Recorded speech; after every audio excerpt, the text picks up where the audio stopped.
Hello and welcome to ET Edge Insights. In today's exclusive interview, we have with us Ranjit Sharma. Ranjit Sharma is the CEO and president of 3A Composites.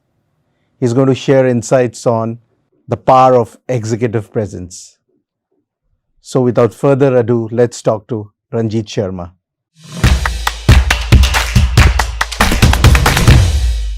Right then, Ranjit, thank you for doing this with ET Edge Insights. It's a pleasure to host you. Thank you very much, Tanmoy. Let me begin by asking you, when we're talking about executive presence, the definition of executive presence in the context of today's leadership and your understanding and how it has evolved over the years. Thank you. Great question. If you allow me, I'll start with an anecdote. Right. I'd love to touch upon the concept of mirror neurons. Now, mirror neurons, physiologically and psychologically, they project a certain behavior, a certain set of attributes, certain qualities that one human being will evince in another human being in close proximity or in close influence. Now, what that means is when you're projecting certain well-tested, time-tested qualities of being empathetic, being civil, being polite, being courteous, it's going to evince that kind of interest. And unfortunately, conversely also true. If you're going to project qualities and behaviors that are not, concordant with sort of the societal mores of how you should behave, it's going to evince that kind of reaction. So it's, for an example, you're in a setting where you're watching a favorite movie. You get moved by the emotions. Why do you think that is? It's because of the mirror neurons. You try to mirror, what it's trying to evince within you, the kind of response that you're trying to see. If it's a happy movie, you feel happy. If it's a sad movie, you probably shed a tear or two. I think executive presence is no different. And quite honestly, it's the projection of the values that you yourself represent, both as an individual as well as the organization that you're responsible for, Right. and then trying to get everyone to align with those values, and then the competencies and behaviors that are linked to those values. That, to me, I think is the ethos and the essence of executive presence. Now, why executive presence has come to be addressed as such an important topic? Because I think culture is the glue that binds the organization. Any organization, actually any team. Let's not just limit it to the scope of an organization. Any team, any functional team, in the military, in sport, in governance, in government bodies, etc. Team essentially, or the teamwork makes the dream work. Right. The point is the leader, in the way he or she communicates his or her set of values, it then gets mirrored and reflected within the team in terms of their behaviors and in terms of their adherence and adoption of what those values stand to mean in terms of the actions that they do. So I think that's, in essence, slightly long-winded, but I think a very, for me, executive presence is the tip of the spear of what you can achieve from a team. And that's why it's gained so much relevance and so much, I would say, there's so much talk about it today in all the sectors. Right. Interesting. Now, obviously, like you've defined executive presence, the power of executive presence, but the behaviors which you had touched upon in the earlier question, there's certain dimensions like, executive presence acts, gravitas, there is a positivity, there is authenticity. So there are a lot of these dimensions that come together to make it an executive presence that works, like you just talked about. So sometimes leaders are not able to get all these dimensions together and they overlook some of the dimensions. So which are those particular dimensions you think are generally overlooked when we talk about executive presence, and why? And that's a great question again. From the ones that you mentioned, I think I would put my finger on authenticity. Right. Why am I specific about authenticity? Because as go back to a little bit of psychological research, the way that you would project your words, perhaps even try to project your feelings, can somehow be stage managed if you're taught well, trained well, and you can kind of conceal your emotions, the truer ones. Authenticity is not easy to conceal, not easy to fake. And hence, what I see is leaders who are not able to, first of all, be authentic to themselves, convey the authenticity down to the teams, and also try and rally support around the cause that they represent authentically, is the one that sort of throws the wagon off the rails. That's the one that I would say is sort of the tricky part of the tricky ingredient of the mix, to be honest. Right. Now, obviously, as a leader, as a CEO, it's critical that you bring in that culture of whether it's learning, executive presence, that authenticity, everything you're talking about, so that your employees or your co-workers they feel they feel that they own something in the organization. So, as a leader, how do you instill this culture in your organization so that people feel that they are part of this entire thing? Great. Our organization, being 6 decades old, has also seen generational changes. And we must be very closely cognizant of the fact that a large proportion of our workforce now is of the newer generation. Now, Right. You'll have to forgive me, I'm not completely up to speed on where we are in that generation. I think we're today at generation Alpha, Beta, going back to the Gen Zs, and I'm a Gen Xer myself. I think we're graduating down the ages to the newer generations, and the newer generations also need to be dealt with in a newer way. Right. I'm not here to sit judgment on what we did 40 years ago, whether it was right or wrong. It was probably relevant for the times. Now, cultures also evolve. A culture is not a monolithic entity that stands frozen in time. A culture needs to also evolve because the workforce evolves, the market evolves, the competition evolves, and hopefully your product also evolves to cater to those needs. In a similar way, the leadership also needs to evolve to understand that these are the requirements of the workforce that you lead. Right. And hence, executive presence by itself, by definition, is also an evolving mechanism, wherein you understand that the qualities today that abound and make teams more cohesive and successful are things like empathy, are things like mutual respect, are things like collective decision making, are things like adaptability, are things like showing vulnerability when it needs to be shown. Right. Because I don't think there's anyone who knows all the answers. True. We're in a VUCA, BANI world, whichever acronym you want to subscribe to. And, the volatility, uncertainty, complexity, ambiguity then lends itself to adaptive decision making. You cannot, as I mentioned, have formulaic approaches or monolithic approaches or very top-down directive styles of management because your workforce is not going to adapt to that. Right. And you're going to have a very big problem trying to superimpose legacy models of behavior and leadership onto current recipients of that model, which is a newer workforce. So I think, in essence, trying to address your point, which is brilliantly laid out, is that the leadership and hence the allied executive presence and power of transformation also needs to be an evolving, adaptive organism, just in terms of who it serves, which is essentially the teams, the markets, the customers, and all stakeholders. Interesting and very pertinent. Also, there's when we talk about 3A composites, obviously, you've got a heavy global presence, work in different geographies, different cultures.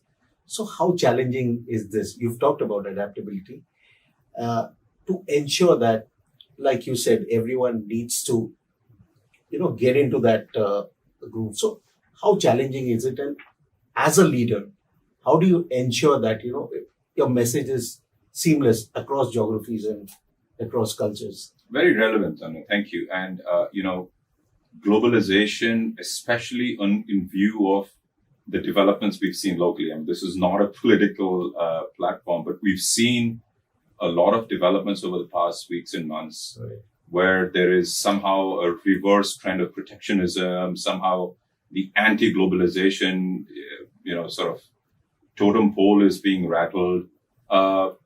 my point would be, in an increasingly diverse environment where the diaspora of certain cultures is trying to control the narrative for the global world, it stands to us as leaders to try and dispel, the jingoistic narrative that's perhaps being tried to spread. I think there are only a few levers that we have in our hands, and that is to say, we become more authentic and genuine and empathetic and not chase the optics. And I think in that particular way, you uphold the strength and the validity of you being a truly multinational organization across cultures and across the diversity that you represent, to first of all recognize, respect, and practice the values that you stand true for. Right. And not be swayed by somehow the trends that are trying to shape the socio-economic and the geopolitical narrative today in the media. So if you're true to what your values are, I think you will navigate yourself and conduct yourself still with empathy, still with respect, mutual respect, still with a recognition and acceptance of the diversity, and still be able to get across a message that does not pander to the populist opinion, Right. rather to a one that is based on respect and not necessarily the optics. So I think that's the way we would try to navigate this world. I don't think there's necessarily a one-size-fits-all formula there. Sure. But, I again, if you allow me a little more latitude here, I hark back to one of my earliest mentors who, in the context of a very diverse multinational setup, which I was obviously fortunate to enter, a few decades ago, I've never forgotten one line, which is, of course, from some management guru, but then, it was the real practice of that line that brought out its relevance to me. And that line goes, culture eats strategy for breakfast every morning. Yeah. So, you may have the best laid out strategic plans from the big 5 consulting firms and the Ivy League business schools. And, I take my hat off to them for the brilliance and the academic potential that they generate. But my point is, if it's not married and given a sort of a fire and brimstone test with the local cultures and how they adapt to those strategies, Very important. you're setting it up for failure. Because strategies may get drafted in corporate boardrooms, but they get practiced down on the field, Yeah. where everyone is probably not as aligned, as I mentioned, to, the corporate milieu and the people surrounding the drafting of the strategies. And I think, executive presence is also a tool which transfers the passion and the vision with which the drafting of the strategies is done down to the last man on the field or the last woman on the field. Right. And that executive presence is a sort of a tool for the transfer of that vision. And that's how it hopefully somehow comes together if the people who are the practitioners of executive presence Right. realize that culture eats strategy for breakfast every morning. So that's the way I look at it. Well said. Talking about tools, there's one tool that is shaping or reshaping the world, that is AI. So, in this era of artificial intelligence, how do you see executive presence evolving in the context of leadership, of course? And with regards to 3A composites, how do you see it growing and your personal understanding of it? Wonderful. I mean, it's got a very wide scope in the way that one could go about trying to answer it. I will, with respect, rebut that question with just something that comes sort of hopefully originally from my thought process. There's an artificial intelligence, but we still haven't coined a term of artificial leadership, right? There is not a lot of automation. There's not a lot of program logic or a whole lot of algorithm sets that can prescriptively generate a leader. I think a leader it's an agglomeration of coming together of a lot of qualities. I think chief amongst them still being people centricity, chief amongst them still being authentic and true to your cause, and also being adaptive to the trends. Now, you can make an algorithm, you can make, a software module future ready, but does it really evolve based on human emotions? So, for example, you can identify colors, you can identify temperatures, you can identify a whole lot of other senses. can you make an AI identify taste? I think we're still not there yet, right? Because it's the human touch that still hasn't evolved to the extent that a program system or a machine learning system can replicate those results and show you from a learned database that this is probably predictably the next thing that it should come. I think most importantly, Tanmay, here is not to forget that we're still humans, not to forget that the recipe that still runs all of us through our veins, through our bloodstreams, is that at the end of the day, we all deserve a modicum of appreciation and I think a smattering of respect, none of which I think is possible from the point of view of automation. So I take my hat off to the power and the transformative power of AI, ML, and whatever other technologies are coming through. But I would also request, my community of leaders to take a step back and say, genuine respect, authenticity, adherence to a cause, and not taking leave of your values that you bring to the table as an individual and then as a team, I think they will be irreplaceable. Right. And I personally, and I hope I see it in my lifetime and beyond, I don't think AI can totally replace the human angle. It can replace repetitive automation tasks. It can definitely go over to the next level of being, hyper intelligent and being able to predict trends, futures, etc.